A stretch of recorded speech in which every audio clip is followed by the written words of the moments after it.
Trump అనుకున్నంత పని చేస్తున్నాడు. వచ్చి రాగానే ఎగ్జిక్యూటివ్ ఆర్డర్‌లతో విరుచుకుపడుతున్నాడు. సంచలన నిర్ణయాలతో అందరినీ టెన్షన్ పెడుతున్నాడు.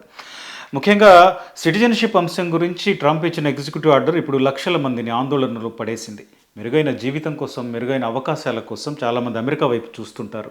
ప్రపంచ దేశాల నుంచి లక్షలాది మంది అమెరికా వెళ్తుంటారు. అక్కడే సెటిల్ అవ్వాలని ఆశిస్తుంటారు. మన దేశం నుంచి కూడా స్టూడెంట్ వీసాతో లేదా తాత్కాలికమైన ఉద్యోగ వీసాలతో అమెరికా వెళ్తారు. అక్కడే సెటిల్ అవ్వడానికి ప్రయత్నం చేసేవాళ్ళు ప్రతి సంవత్సరం లక్షల్లో కనిపిస్తారు.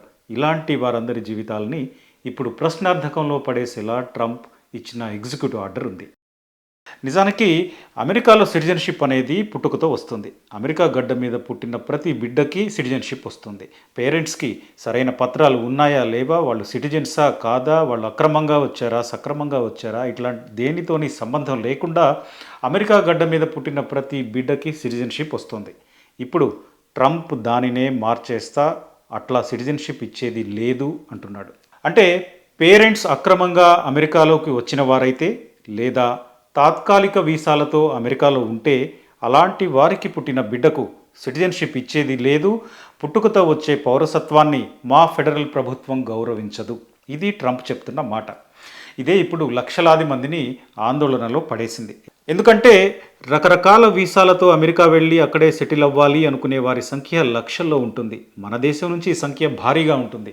Student visa, H1 visa, L visa ఇట్లాంటి వీసాలతో అమెరికా వెళ్ళి అక్కడ పెళ్లి చేసుకొని పిల్లల్ని కంటే తమ పిల్లలు సిటిజన్స్ అయిపోతారని చాలామంది ఆశపడుతుంటారు. ఇప్పుడు అలాంటి వాళ్ళందరి ఆశలపై నీళ్లు చల్లాడు ట్రంప్. నిజానికి అమెరికా అంటేనే వలసల దేశం. అక్కడ ఉన్న వాళ్ళంతా వలస సంతతే. నేటివ్ అమెరికన్స్ అంటే రెడ్ ఇండియన్స్ జనాభా కేవలం 27.9 లక్షలు మాత్రమే.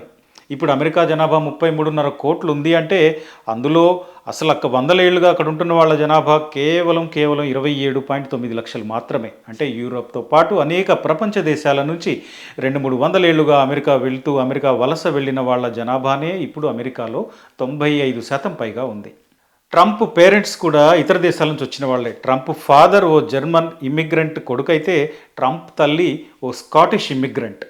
ఇప్పుడు ట్రంప్ సరైన డాక్యుమెంట్లు లేకుండా అమెరికాలో చట్టబద్ధంగా నివసించకుండా ఉంటున్న వారి పిల్లలకు సిటిజన్షిప్ ఇచ్చేది లేదు అంటున్నారు. అట్లా ఉంటున్న వాళ్ళ సంఖ్య అమెరికాలో 1 కోటి మందికి పైగా ఉంటుంది అనే వాదన ఉంది. ఇక అమెరికాలో 2024 లెక్కల ప్రకారం ప్రవాస భారతీయుల సంఖ్య 54 లక్షలు. ఇందులో 30% మంది మాత్రమే అక్కడ పుట్టిన వాళ్ళు. మిగిలిన 60% మందికి పైగా రకరకాల వీసాలతో మన దేశం నుంచి వెళ్ళి, అంటే చదువుకోవడానికి వెళ్ళి, ఉద్యోగాల కోసం వెళ్ళి అక్కడ సెటిల్ అయిన వాళ్ళు. ఈ మొత్తం జనాభా అంతా కలిపితే 54 లక్షలు ఉంటుంది. ఇది కాకుండా ప్రతి ఏటా స్టూడెంట్ వీసాలతో, H1 వీసాలతో లక్షల మంది వెళ్తుంటారు. వీళ్ళంతా అక్కడ సెటిల్ అవ్వాలని ప్రయత్నిస్తుంటారు. అట్లాంటి వాళ్ళ పరిస్థితి ఇప్పుడు ప్రశ్నార్థకంగా మారబోతోంది. ట్రంప్ చెప్తున్న దాని ప్రకారం సిటిజన్షిప్ రావాలి అంటే పేరెంట్స్ ఇద్దరిలో ఒక్కరైనా సిటిజన్ అయి ఉండాలి లేదా గ్రీన్ కార్డు కలిగి ఉండాలి. తాత్కాలిక వీసాలతో అంటే H1, L1 స్టూడెంట్ వీసాలతో ఉంటూ పిల్లల్ని కంటే ఆ పిల్లలకు సిటిజన్షిప్ వచ్చే అవకాశం లేదు. సో ఇప్పుడు అమెరికాలో ఉద్యోగ అవకాశాల కోసం లేదా చదువుకోవటానికి వెళ్ళిన వాళ్ళు లక్షల మంది ఉంటారు. ఇట్లాంటి వాళ్ళందరి పరిస్థితి ఇప్పుడు ప్రశ్నార్థకంగా మారుతోంది. అయితే ట్రంప్ తీసుకున్న నిర్ణయం ఎప్పటి నుంచి అమల్లోకి రావచ్చు? ఆల్రెడీ ఇచ్చిన సిటిజన్షిప్ని వెనక్కి తీసుకునే ప్రమాదం ఏమైనా ఉందా? ఇట్లాంటి చర్చ ఒకటి సోషల్ మీడియాలో నడుస్తోంది. అట్లాంటి అవకాశం లేదు అనేది ట్రంప్ రిలీజ్ చేసిన ఎగ్జిక్యూటివ్ ఆర్డర్లో స్పష్టంగా ఉంది. ఇది 2025 ఫిబ్రవరి 19 తర్వాత పుట్టిన పిల్లలకు మాత్రమే వర్తిస్తుంది. అంటే 2025 ఫిబ్రవరి 19 తర్వాత బిడ్డ పుడితే ఆ బిడ్డ పేరెంట్స్ ఏదో సిటిజన్స్ అయినా అయి ఉండాలి లేదా వాళ్ళకు గ్రీన్ కార్డ్ అయి ఉండాలి. తాత్కాలిక వీసాలపై ఉంటే మాత్రం ఆ పిల్లలకు సిటిజన్షిప్ రాదు. మరో విషయం ఏంటంటే ట్రంప్ ఇచ్చిన ఎగ్జిక్యూటివ్ ఆర్డర్ ఖచ్చితంగా అమలవుతుందా అంటే అమలవుతుందని కూడా చెప్పలేము. ఎందుకంటే దీన్ని సగం పైగా రాష్ట్రాలు వ్యతిరేకిస్తున్నాయి. ఇప్పటికే ఈ అంశంపై కోర్టులో కేసులు కూడా ఫైల్ అయ్యాయి. సో తాత్కాలిక వీసాలపై అమెరికాలో ఉంటున్న వాళ్ళ పరిస్థితి మాత్రం ఇప్పుడు ప్రశ్నార్థకం అనేది స్పష్టం.